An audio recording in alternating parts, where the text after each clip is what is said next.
prepping to try.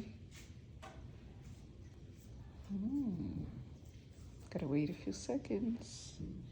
I would say at least 2 minutes. Having a cup of coffee while the ice cream gets ready to be scooped out.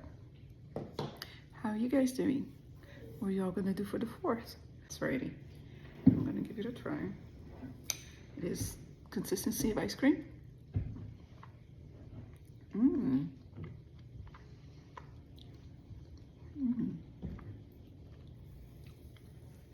Wow. It's very it's soft. It's flavorful. You can taste the chocolate. The bourbon a little bit, not so much. And it doesn't melt right away. As you can see, it's like, you know, a nice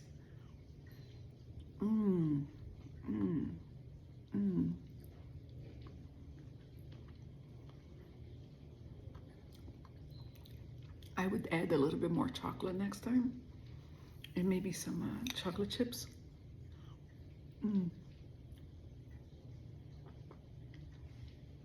It's yum yum.